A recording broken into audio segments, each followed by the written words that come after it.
It started on a quiet morning in the city. Joran, a former soldier, was walking back from the small store with a bag of bread and milk.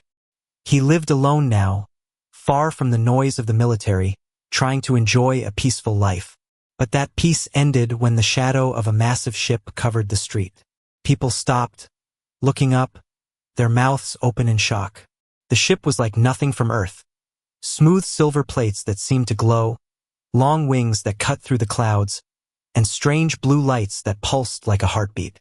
It was silent, but its presence felt heavy, as if the air itself was holding its breath. From the center of the ship, a beam of light shot down into the middle of the street.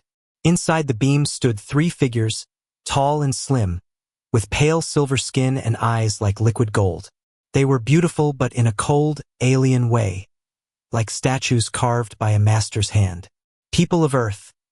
One of them spoke, her voice echoing in every mind, not just the air. We are the Zarathi. We come not for war, but for a request. Joran watched as the crowd murmured in confusion. A request? From aliens? The woman's golden eyes swept across the people, but then they stopped on him. It felt like she was looking through his skin, seeing every heartbeat, every memory. Our race is dying, she continued. Our females cannot give life. Our males are empty, but your kind is different. Your men carry what we need, the spark to make new life. We seek this spark. The words hit like a gunshot. Some people gasped. Others laughed nervously, thinking it was a joke. But Joran knew the way she said it. It wasn't a joke. The beam of light widened, and the alien woman stepped closer to him. You are strong. Your blood is pure. You are perfect breeding material. Joran took a step back, his soldier instincts flaring. I'm not going anywhere with you, he said firmly. But before he could move, the 2 other figures raised their hands, and a soft wave of energy wrapped around him. It wasn't painful, but it made his body heavy, his movements slow. People around him shouted, but no one dared to touch the aliens. The woman's lips curved in a small, cold smile. You will come. You will help us. Refusal is not an option. The beam of light grew brighter, and the street blurred around him. The last thing Joran saw before the world vanished was the terrified faces of his neighbors, and the strange hunger in the alien woman's eyes. When his vision cleared, he was no longer on Earth. He stood inside the massive silver ship, surrounded by alien walls that hummed with life. And waiting for him at the far end of the hall was a throne of black crystal and the tall, graceful figure of the Zarathi queen. The hall was vast, glowing with soft blue light from crystals set in the walls. Strange symbols shifted across the floor, as if they were alive. Joran felt the air humming, almost like the ship itself was breathing. At the center sat the queen of the Zarathi. She was taller than any human woman, her silver skin shining like polished metal, her long white hair flowing down her back. Her eyes were pure gold, bright and unblinking. Even though she was beautiful, there was something dangerous in her presence, like standing too close to a sleeping predator. Human, she spoke, her voice deep yet smooth, echoing in his mind as much as in the air. You have been chosen. Joran clenched his fists. I didn't agree to be chosen. A soft laugh came from the side. Several Zarathi women stood along the walls, watching him closely. Some tilted their heads, studying him like a rare animal. Others whispered to each other, their eyes lingering on his face, his shoulders, his chest. The queen stood from her throne and slowly walked toward him. Each step she took seemed to make the air heavier. Our world is dying, she said. For centuries, our females have been barren. No child's cry has been heard in our cities. Our scientists have searched the stars for a solution. We found it in you. In me, Joran asked, his voice tense. In humans, she corrected. Your kind carries a spark, a gift that can awaken life in our wombs. You, soldier, are perfect. Your strength, your blood, your spirit, all are what we need. Joran's heart pounded. And what if I say no? The queen smiled faintly, but there was no warmth in it. Then your no means nothing. You are here now. You will help us. In return, you will live like a king. You will have food, luxury, safety. And you will never be alone." One of the women stepped forward, her silver skin glowing in the crystal light. She reached out, her fingers brushing his arm. Her touch was cool but gentle. "We can make you happy here," she whispered. Joran pulled his arm back, his instincts screaming. "I'm not here for your happiness. I want to go home." The queen's golden eyes narrowed. "Home is far away now, human, and your world will not stop us. Do not waste your breath asking for freedom." Two guards stepped forward, each holding long silver staffs that crackled with blue energy. The queen turned and began walking back to her throne. "You will have time to think," she said without looking at him. "Tomorrow you will be shown your role, and you will see the women who wait for you." Joran's jaw tightened. He wasn't going to play along. But as he was led away to his chamber, he couldn't shake the feeling that the queen was right about one thing. He wouldn't be alone for long. The chamber they gave Joran was bigger than any room he had lived in on Earth. The floor was smooth black stone, polished so well he could see his reflection. A bed made of soft white fur stood in the center, and strange glowing plants lined the walls, casting a gentle blue light. It was beautiful, but Joran knew better. This was still a cage. The door had no handle. It opened only when the guards wanted it to. And the first time it slid open, 3 Zarathi women walked in. Each moved with slow, graceful steps, their silver skin catching the light like moonlit water. The tallest carried a tray of food, something that looked like roasted meat, a bowl of thick green soup, and a cup filled with a sparkling golden drink. She set it down and said, "Eat, human. You will need strength." The second woman walked closer, studying him with curious golden eyes. "You are smaller than our males, but your body is dense with power," she said, her voice almost a purr. Her hand hovered near his arm, as if she wanted to touch him. The third woman was younger, her face softer, but her gaze was full of questions. "Is it true," she asked, "that humans love their mates?" Joran kept his guard up. "Why are you here?" The tallest woman smiled. "To learn you, to prepare you, and to make you feel welcome."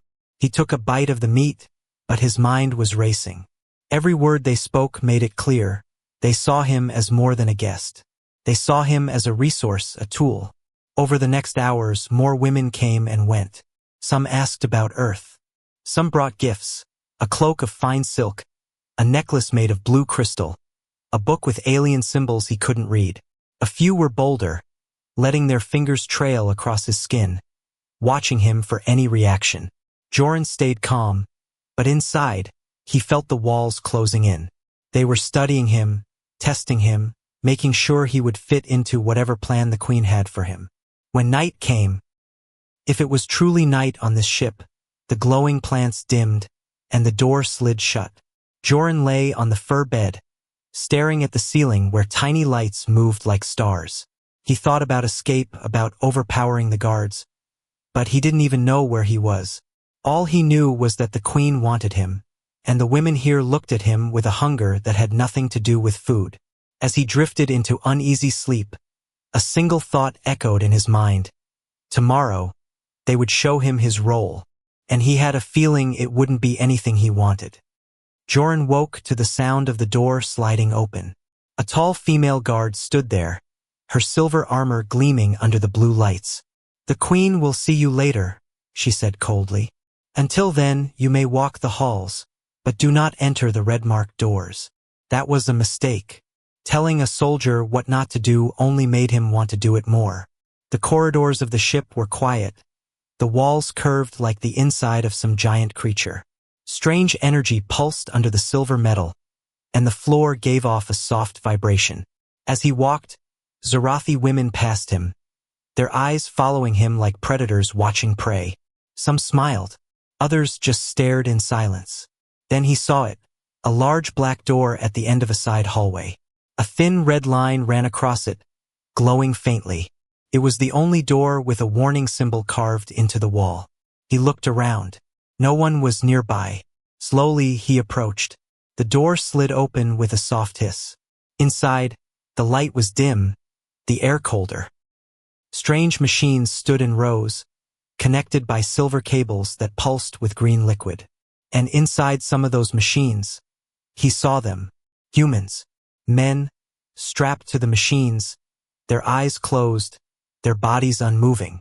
Tubes ran into their arms, their chests, even their heads. The sight made Joran's stomach tighten. Were they alive? Were they here for the same reason as him? A whisper came from the shadows. Close the door. Quickly. Joran spun around. A young Zarathi woman stepped forward, her silver skin partly hidden under a black hood. She moved fast, shutting the door behind him. Her golden eyes were sharp and full of urgency. You shouldn't be here, she said, her voice low. If the queen finds you, she'll put you in one of those tanks. Who are you?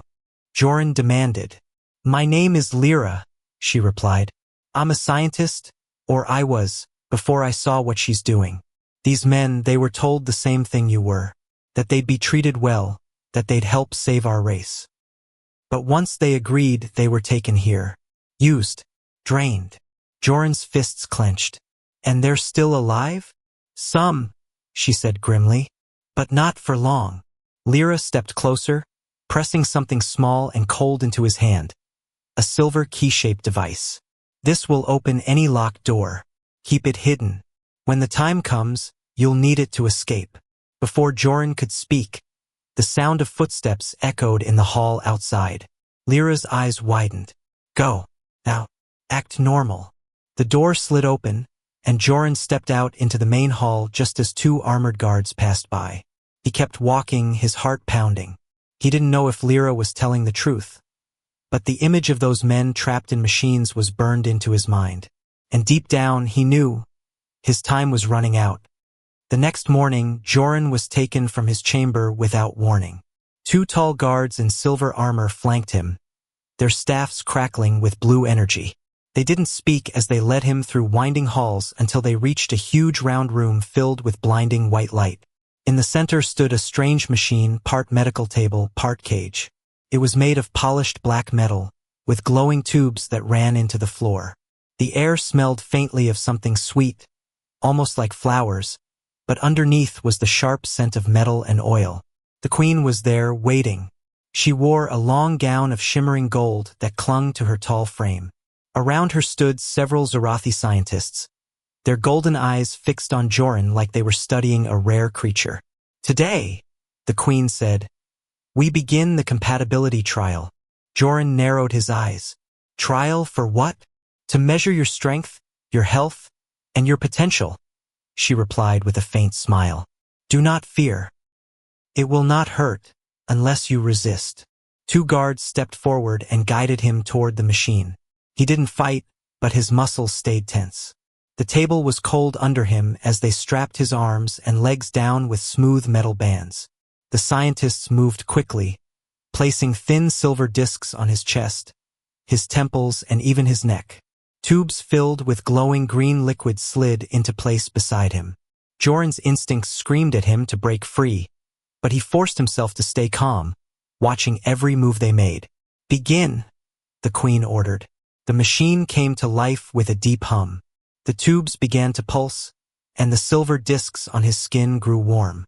A strange tingling spread through his body, not painful but unsettling, like his very blood was being counted and weighed. One scientist spoke softly in their alien language, glancing at a screen that displayed glowing symbols. Another nodded in approval. What are you really doing? Joran asked, his voice sharp.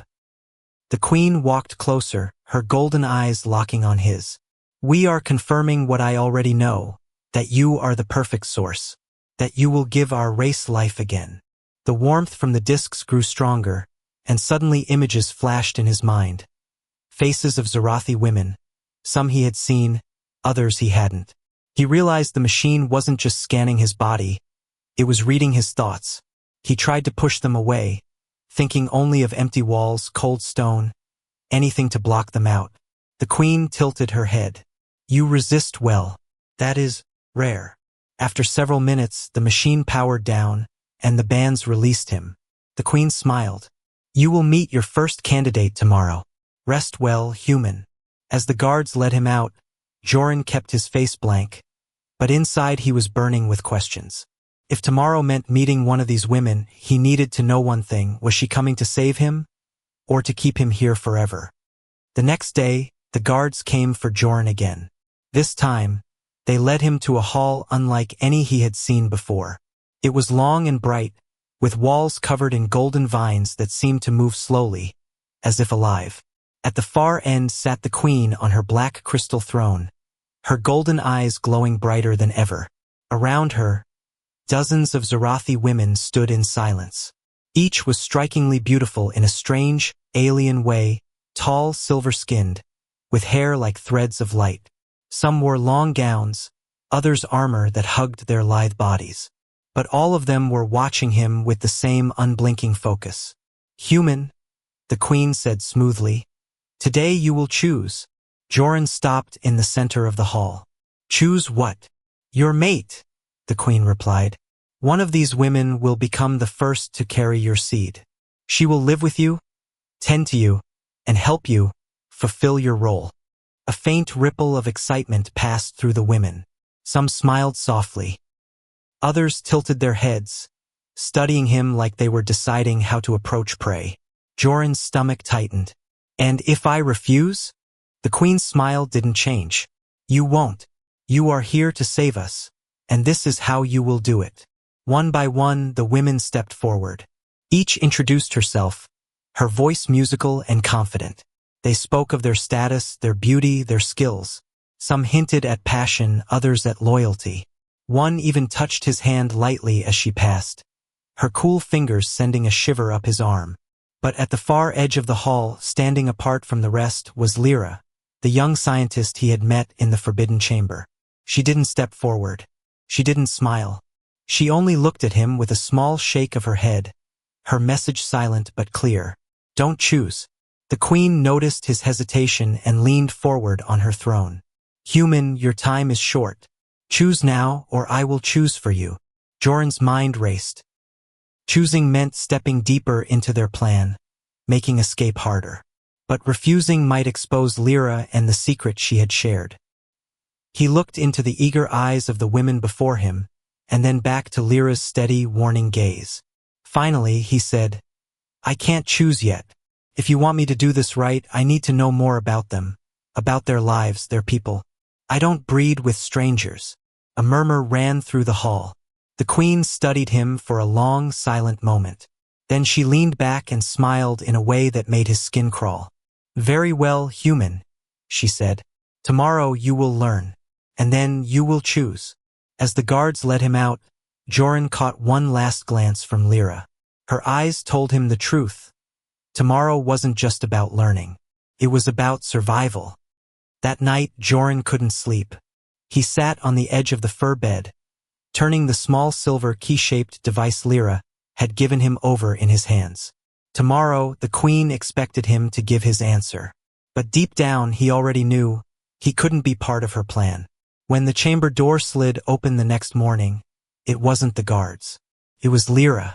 She stepped inside quickly, closing the door behind her. "We don't have much time," she whispered.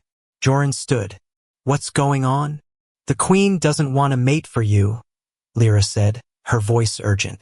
"She wants control. She already has a cure for our infertility. It's locked away in the ship's data vault. But if the people believe only humans can save them, she can rule forever." Joran clenched his fists. "And the men in the machines? They were brought here like you," she said, her eyes dark with guilt. "Once they were no longer useful. They were discarded." She pulled a small tablet from her cloak and handed it to him. "This has the location of the vault. Use the key I gave you. I can guide you there, but after that, you'll be on your own." They moved quickly through the silent halls, avoiding guards and slipping through service passages. Twice, they had to stop and press against the walls as armored patrols passed by. Finally, they reached a massive silver door marked with a glowing red symbol. Joran pressed the key to the lock. The door hissed open, revealing a cold room filled with rows of crystal data pillars. In the center stood a control panel glowing with green light. This is it, Lyra whispered. The cure is stored here. Release it, and the Queen's lie ends. Joran stepped forward, but before he could act, a voice echoed through the room. Did you really think you could hide from me, human? The Queen stood in the doorway, flanked by guards. Her golden eyes burned with anger, yet she still smiled. You could have lived as a king. Instead, you choose rebellion. Joran's jaw tightened. I choose the truth. He slammed his hand onto the control panel. The crystals lit up, and a deep hum filled the room. Across the ship, the cure's data began transmitting to every Zarathi city. The Queen's smile faded. Stop him! The guards lunged, but Joran grabbed one of their staffs and fought with the speed of a trained soldier. Lyra struck another with a shock device, giving them just enough time to escape through a side passage. Minutes later, alarms blared across the ship. The people had seen the cure. The Queen's secret was out. Her power would crumble. In the chaos, Joran and Lyra reached an escape pod. As the hatch sealed, she looked at him. You just changed our future. The pod launched, leaving the silver ship shrinking behind them. Joran finally allowed himself a small smile. He hadn't just escaped. He had given a dying race the freedom to live again.